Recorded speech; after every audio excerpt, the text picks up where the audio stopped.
Bom dia. Continuamos hoje nossa segunda aula sobre o Egito. E antes de nós iniciarmos, vamos aproveitar e fazer um breve resumo da última aula, só os pontos principais ali. Então, na aula passada, nós falamos um pouco sobre a mitologia egípcia, as suas origens, a ligação, entre o faraó e as divindades, e principalmente a hierarquia que existia ali no Egito, no Antigo Egito. Usamos o exemplo de José, e sua relação com Potifar, deu para entender um pouquinho ali o lado de Potifar, como que tudo aquilo aconteceu. E vamos reforçar os pontos principais da aula passada. Primeiro ponto, os egípcios se importavam muito com as divindades e com o destino da sua alma. Segundo ponto, o perjúrio e o crime contra o Estado eram gravíssimos, e o povo tinha muito medo de cometer esses crimes. E o terceiro ponto, o faraó era uma divindade, ele tinha uma ligação direta com os deuses deles. Então esses são os 3 pontos mais importantes da aula passada, e a partir daqui a gente parte daí para o conteúdo novo. Então a gente vai falar um pouquinho agora sobre a família, como que funcionava a família, as mulheres, o casamento no Egito, essa questão familiar mesmo. Então é muito comum pensar que a mulher antigamente não tinha direitos nenhum naquela época e tal. O que é um equívoco, é uma mentira isso. Naquele povo, naquela época, inclusive na Suméria quanto no Egito, a mulher tinha quase tantos direitos quanto os homens. Vamos falar de casamento. Como que se dava o casamento no Antigo Egito, naquela época de José e depois de Moisés e etc. O casamento no Antigo Egito era de maneira comum, assim, para explicar de uma forma fácil, o ato da mulher ir morar com o homem, dividir a mesma cama. Então a menina decidia que ia casar com um cara, ela saía de casa e ia morar com ele. Muitas vezes isso acontecia dentro da própria casa. Por quê? Porque os egípcios eles moravam em amontoamentos de pessoas nos seus predinhos, nas residências, etc.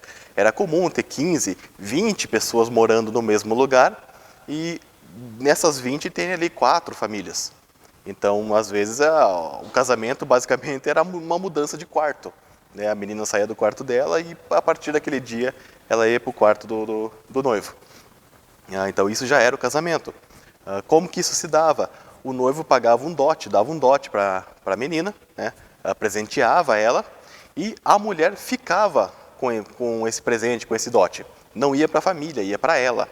E ela tinha direito de guardar, de comercializar, de vender. Ela podia investir em outra coisa, abrir um próprio negócio, muitas vezes com o valor daquele dote. Aquela festa tradicional de casamento não existia também. O que algumas moças faziam? Elas andavam pela rua com aqueles presentes, com aquilo que ela ganhou, e para mostrar para os outros, mas era só aquilo, no máximo aquilo. Não existia uma festa de fato que celebrava o casamento. O que existia em pessoas que tinham mais condição financeira era que eles registravam o casamento diante da lei. Por quê? Para fazer uma separação de bens. Porque quando houvesse o divórcio, ninguém perdesse seu dinheiro. E por que isso já existia naquela época, essa separação de bens? Porque da mesma forma que o casamento era uma coisa muito simples, você dava um dote, ela mudava com você e pronto, o divórcio era mais simples ainda.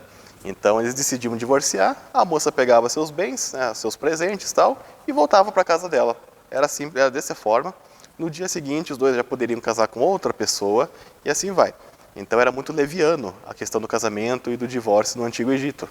Então as pessoas com mais condição financeira faziam esse registro dos bens antes e tal, para proteger seus bens, Então isso era muito comum. Outro ponto agora. A mortalidade infantil no Egito era altíssima. Morria muita criança ainda novinha no Egito. No entanto, o infanticídio era considerado um tabu. Então você não poderia matar crianças recém-nascidas, muito novinhas e tal. Acontecia em alguns casos, acontecia. Por exemplo, às vezes a família estava passando muita dificuldade, não tinha dinheiro e tal, tinha um filho ali que não esperava e matavam essa criança. Mas isso era muito mal visto. Por quê? Porque a criança era sagrada no Egito. Você não poderia fazer mal a uma criança. E se os pais tivessem que escolher entre a menina e o menino, entram outros fatores aí que a gente vai trabalhar, tá? Outro motivo pelo qual o infanticídio não acontecia e era um tabu, era pela importância quantos mais filhos você tivesse, existia mais chance de alguém suceder o seu ofício, um dos seus filhos. Porque como a mortalidade infantil era muito alta, então eles tentavam várias vezes, né? Vamos ter já uns 5, 6, 10 filhos, que daí pelo menos 1 ou 2 ali vão sobreviver à infância, e aí vão, né, ficar com a gente. Com essa mortalidade tão alta infantil, você entende o quão grave foi quando o anjo da morte passou pelo Egito, né, e matou os primogênitos e tal. O primogênito é aquele filho que deu certo. E você vai entender ainda um ponto mais importante do porquê foi tão grave para o egípcio perder o primogênito. Vamos falar um pouquinho das mulheres agora, as mulheres egípcias. Eu falei para elas que elas tinham vários direitos, tinham muitos direitos, tantos como o homem. Isso é verdade, né? Ela tinha direito de trabalhar, de comercializar, de estudar, etc. No entanto, era mais comum ver homens em ofícios mais altos do que mulheres. E por que isso, né? O investimento no estudo dos filhos era muito caro no Egito. Os pais tinham que investir muito dinheiro para botar ele na escola, para ele aprender e tal. E como as meninas costumavam casar, receber aquele dote, e aí saíam de casa e paravam esse ofício, paravam o trabalho, isso era muito comum, aquele investimento que foi colocado nela no ensino acabava sendo um investimento perdido. E eles queriam alguém que sucedesse, que tocasse os negócios da família. Então eles preferiam investir no menino por conta disso. Né? Mas não existia nenhuma lei, algo que dizia que a mulher não poderia, né, ter as mesmas condições que o menino. Então, assim, pais que tinham condição financeira melhor, ou que tinham só meninas, ou que tinham filhas muito mais velhas do que os meninos, investiam seu dinheiro nelas. E aí elas ocupavam esses ofícios, participavam da escola e tudo isso aí. Tá? Mas, claro, nem tudo é um mar de rosas também. Então, quando você pega os cargos mais altos administrativos, dificilmente você vai ver mulheres ocupando esses cargos no Antigo Egito. Por quê? Porque eles acreditavam que a mulher não tinha capacidade de controlar os homens. Então, para um cargo alto, já administrativo, lá em cima, isso dificilmente ia acontecer. Eles davam menos espaço para a mulher, e é ali que rola uma diferença já, do homem para a mulher. Então, alguns pais, quando tinham que escolher se o filho ou a filha iam estudar, eles tinham aquela esperança que se fosse o menino, quem sabe um dia ele poderia ocupar um cargo muito mais alto, como comandante, ou até mesmo cargo de vizir, né? Igual o José conseguiu. Então, isso é um cargo que uma mulher não chegaria. Temos registros de mulheres que chegaram em cargos altos no Egito? Sim, mas muito pouco. Então, nessa dúvida, os pais preferiam investir no menino. Segundo ponto, profissões, estudo, etc. Como que era a questão de carreira, né, no Egito? A gente pode dividir de uma forma muito simples entre privado e gratuito. Tá? Existem esses dois tipos. Como que era essa escola gratuita que eles tinham, que as pessoas poderiam ingressar? Né? Eram escribas, artesãos e outros profissionais de trabalho manual, às vezes até militares, que dispunham o seu tempo, né, para ensinar classes de pessoas que não tinham condição. Então eles se juntavam no local lá e davam uma classe coletiva para várias pessoas que quisessem aprender aquilo. Então alguns escribas ensinavam eles a ler, a escrever e tal, mas tinha também a escola que vinha do Estado e era paga, era muito cara essa escola. Essa escola era diferente, a pessoa que estava nessa escola não só aprendia mais, como tinha mais chances de ocupar cargos melhores lá na frente.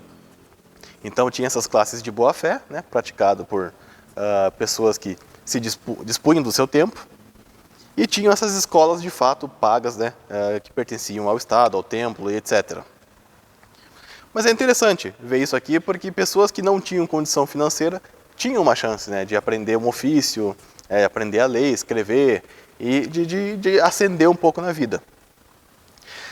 Agora, aqueles que participavam da escola egípcia, de fato, quando eles chegavam aos 9 anos de idade, eles tinham que escolher já meio que uma especialização. E existiam 3 categorias. Aí eles escolhiam entre a militar, a clerical, né, que envolvia o templo, ou a administrativa do Egito. E a partir dali, ela já recebia um ensino especializado com o foco naquilo que ele escolheu. Então é como se a criança já tivesse escolhido sua especialização de faculdade, aos 9 anos de idade. E é interessante isso, porque agora imagine aquelas centenas de crianças egípcias que desde a sua infância estudaram, aos 9 anos começaram a se especializar, os pais gastaram muito dinheiro, eles aprenderam, estudaram, todo aquele tempo para conseguir um cargo administrativo, e aí vai Faraó e coloca José no cargo de vizir, o cargo mais importante. Claro, como foi o Faraó que colocou, ninguém ia falar contra, as pessoas iam aceitar. Mas deve ter deixado muita gente indignada, que colocou um estrangeiro, que era um governante de uma casa, como vizir, sendo que tantos egípcios estudaram tanto para aquilo. E o que é isso? Isso é um exemplo de como Deus gosta de humilhar essa vaidade humana.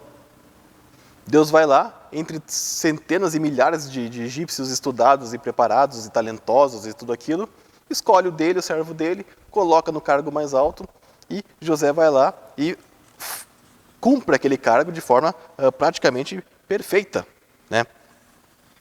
Então, por isso que é legal você entender o contexto disso aqui. Você entende como é mais interessante a história e o peso que teve José ocupar aquele cargo. Não foi só questão dele de Deus recompensar ele, foi Deus humilhar o próprio sistema de ensino egípcio quando ele faz aquilo. Outros exemplos de profissões que tínhamos no Antigo Egito: a carreira militar, como eu falei, sacerdotal, né, auxiliares, pessoas que ajudavam a limpar o templo, tudo aquilo, escribas, tecelagem, cozinha, preparo de bebidas, muito importante, plantio, agricultura, artesanato, pedreiros e outros trabalhos manuais, e até mesmo agiota. Naquela época já existiam os agiotas no Egito. Então, e até era mais comum mulheres agiotas do que homens. Então, aquela criança que se dava bem com finanças, sabia já comprar e vender muito bem desde novinha, às vezes a menina recebia aquele dote do casamento dela, e ela usava esse dote para emprestar para alguém, cobrar juros, e começava a fazer a fortuna dela ali em cima de juros, em cima do empréstimo do dinheiro e da cobrança. Isso era algo bem comum no Antigo Egito. E uma última profissão que eu quero trazer para vocês aqui, e ela é bem importante e exclusiva das mulheres, era a profissão de parteira, né?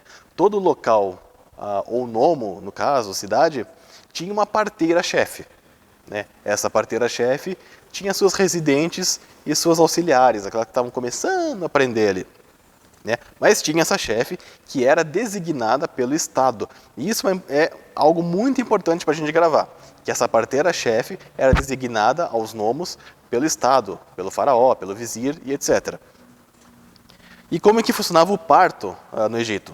O parto de uma criança, mesmo em condições mais pobres, era sempre acompanhado de uma cerimônia. Na verdade, não era bem uma cerimônia, era mais um encantamento que acontecia. Então eram invocadas 2 divindades egípcias, Bes e Taueré, para que essas 2 divindades espantassem os maus espíritos ao redor ali e tal.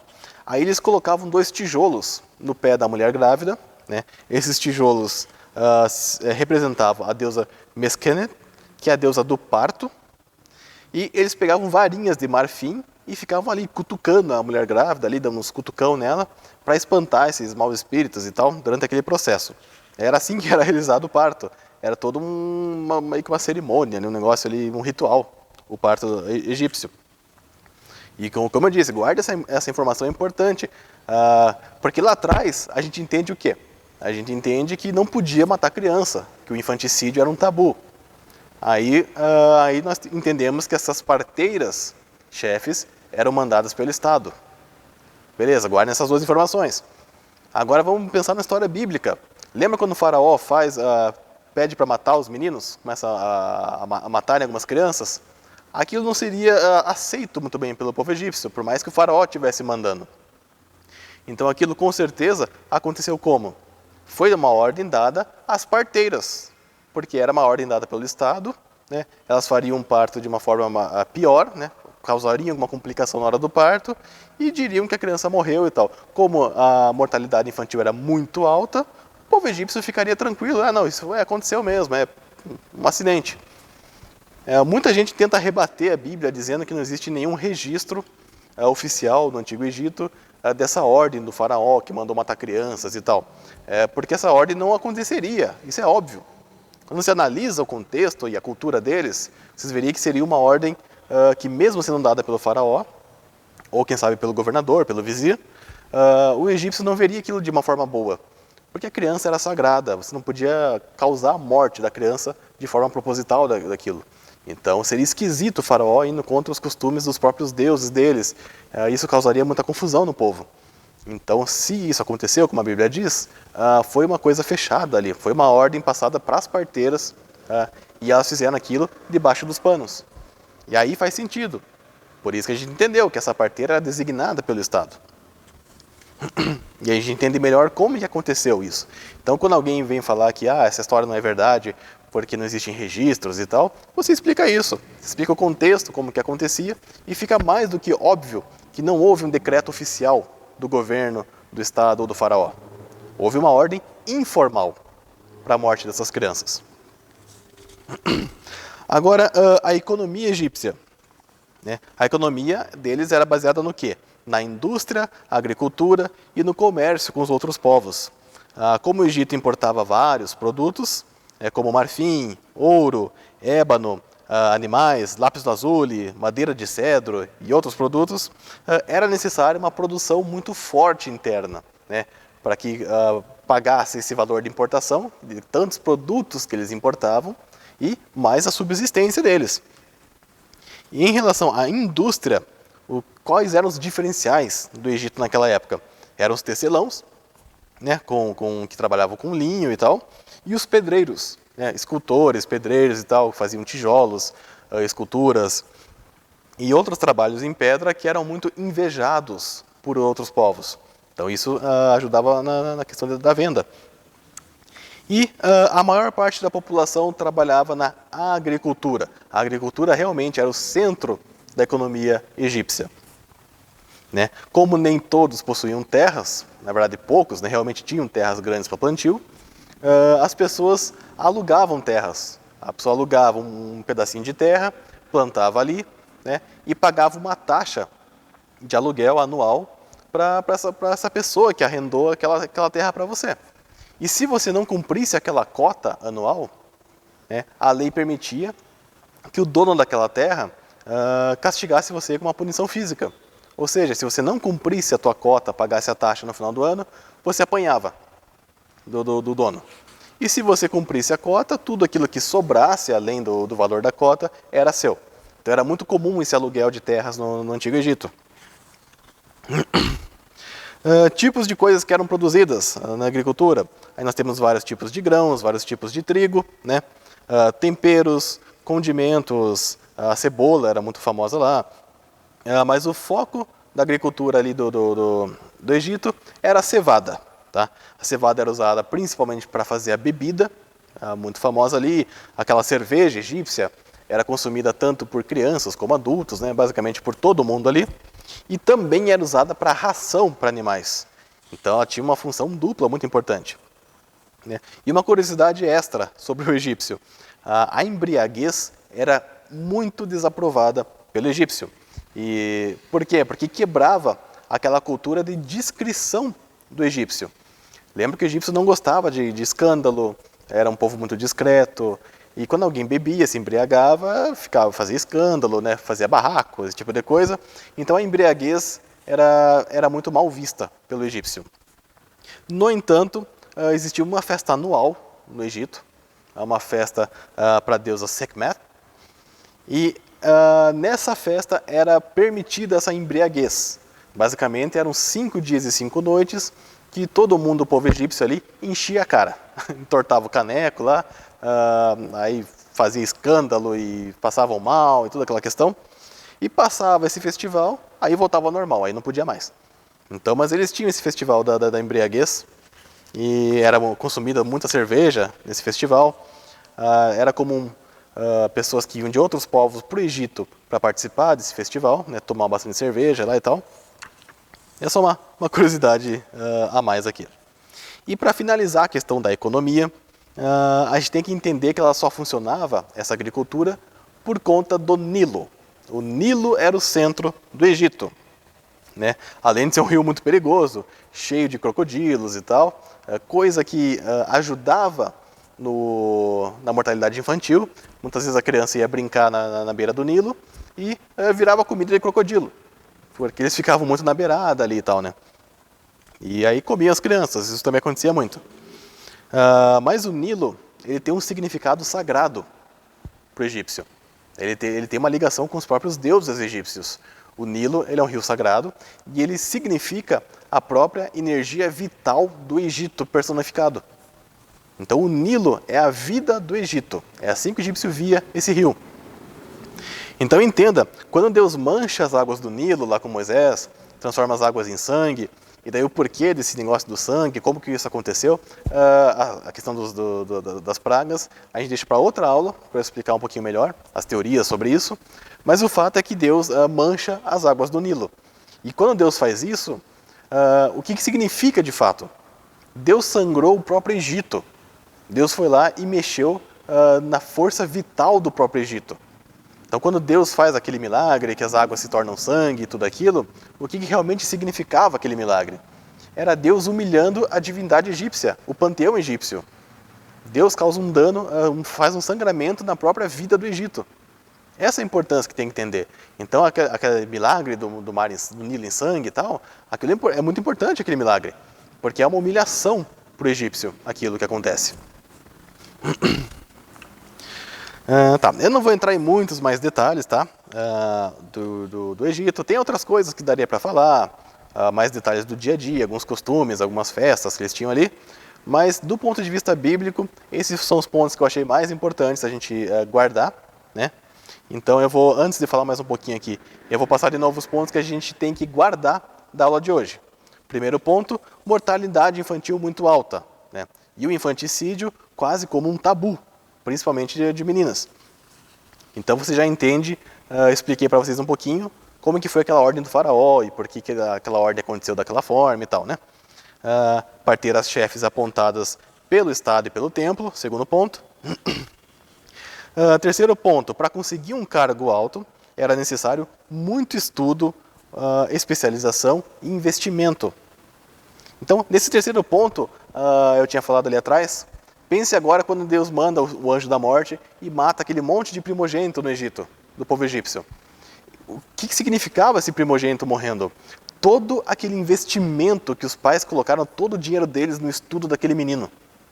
Porque eles tinham que escolher 1, 2 no máximo. Não tinha como você ter 5 filhos e botar os 5 numa escola. Só se fossem muito, muito ricos. Mas em média era tudo investido em 1 ou 2 no máximo. Então quando aqueles primogênitos morrem, o que morre junto? Todas as economias daqueles pais egípcios. Todo o dinheiro do investimento que eles colocaram naqueles filhos foi perdido naquela noite. Então entenda-se o dano financeiro que foi causado também, psicológico e financeiro. Quando a gente fala que o anjo da morte passou e matou os primogênitos, a gente pensa só na dor dos pais porque perderam o filho. Mas não é só isso. Perderam o filho e perderam tudo que eles investiram financeiramente naquele filho. Então é muito mais do que isso. Então aquele dano causado pelo anjo da morte, ele é um dano mais profundo do que a gente imagina normalmente quando lê o texto. Então esse é o terceiro ponto. Quarto ponto, pessoas que não cumpriam suas cotas de trabalho apanhavam dos seus chefes. Aí faça agora um paralelo com os hebreus apanhando dos egípcios lá com Moisés, quando eles são escravizados e têm que fazer aqueles trabalhos, porque era aquilo. Lembra que quando Moisés fala uma vez com o faraó, ele aumenta a cota dos hebreus. Por que eles ficam desesperados com aquele aumento de cota? Porque se eles não cumprissem a cota, eles apanhavam. Isso já era parte da cultura egípcia. Então eles ficam bravos. Pô, agora a gente não vai cumprir a cota, a gente vai apanhar toda hora. Então é por causa disso, por causa desse ponto. Quinto ponto. O Nilo era o centro da agricultura e significava a vida do Egito. Era um rio sagrado, né? E sexto ponto, o Nilo era repleto do quê? De crocodilos, era um rio perigoso. Aí você entende por que Miriam teve que acompanhar o cestinho de Moisés lá, e que o simples fato de Moisés sobreviver em cima daquele rio ali já foi um milagre de Deus. Porque normalmente ele teria virado comida de crocodilo ali. Mas sobreviveu, chegou até o palácio, foi adotado e a gente conhece a história. Então na semana que vem eu começo a revisar todas essas aulas, tá, gente? Da Suméria, do Egito, da Síria, mas a partir dos personagens bíblicos. O que a gente vai fazer? Eu vou pegar lá a partir de Abraão e a gente vai revisando a história dos personagens, passando pelos locais e revisando esses pontos mais importantes através deles. Exemplos disso, por exemplo, a Miriam, irmã de Moisés. Como é que Miriam tinha tanta influência sobre o povo hebreu, sendo que ela era só a irmã dele, era uma mulher e tal? Porque para o egípcio, e o povo de Deus ficou muito tempo ali no Egito, então absorveu aquela cultura, tinha essa igualdade entre mulher e homem. Então Miriam conseguir falar para o pessoal lá e ter essa moral não era nada tão incomum. Ela não poderia ter o cargo maior, né? Isso ficou com Arão, né? E depois Moisés e Arão no caso ali. Então, mas ela tinha direitos tantos quanto os homens. Então ela não seria desrespeitada pelo fato de ela ser mulher. O boi de ouro, né? Quando o povo peca lá e faz a estátua de ouro e faz um boi de ouro, por que um boi de ouro? Aí você pode pegar que existem duas divindades egípcias e uma divindade até suméria, um pouco lá de trás, mas que também tinha naquela região, que usavam o boi como símbolo. Então foi o que é isso? Uma coisa que o povo de Deus absorveu dos outros povos também. Outra coisa, quando o próprio Moisés ele mata aquele soldado e ele foge do Egito. Por que aquilo aconteceu? Lembra da aula passada? Moisés, quando mata aquele soldado, comete um crime contra o Estado. Crime contra o Estado normalmente terminava em execução, a não ser que ele fosse parte de fato da realeza. Moisés foi adotado, foi criado no palácio, mas ele não tinha o sangue dos deuses nele. Ele não tinha ligação com Horus, lá com o faraó. Por não ter essa ligação, ele seria julgado como os outros e seria executado. Então, Moisés mata aquele guarda, aí ele comete um crime contra o Estado, os hebreus que veem aquilo ficam assustados, e esses hebreus, eles entregariam Moisés para a justiça. Por quê? Por causa desse medo. Porque se eles fossem interrogados e mentissem, eles seriam presos e executados por perjúrio, como a gente falou na aula passada. Então Moisés vê aqueles hebreus, os hebreus olham para ele, fica assustado, ele foge do Egito e ele faz certo. Moisés faz o correto, quando ele mata aquele soldado, ele tem que fugir. Então ele age da forma mais correta possível. Porque de acordo com a cultura ali do local, provavelmente ele teria sido executado diante daquele crime. E vários outros exemplos que a gente traz daí na próxima aula, tá, gente? Então guardem esses pontos que eu falei hoje. E por hoje então é só isso, tá? A aula que vem a gente começa as revisões dos personagens, a gente volta lá para Abraão, aí vai desde Abraão até Josué, na próxima aula, revisando todas essas culturas. E depois, quando nós terminarmos essa revisão, aí podemos passar para os povos babilônicos e os persas também. Então acho que é só isso por hoje. A aula passada eu não pude dar a minha aula, eu tive um probleminha de dor nas costas e tal, não consegui nem sair de casa, né? Às vezes a idade parece que pega a gente de surpresa ali, mas paciência, né, gente? Agora tá tudo certo, na bênção de Deus, e continuamos na próxima aula então. Tenha uma boa semana, fique com Deus, Deus os abençoe. Obrigado.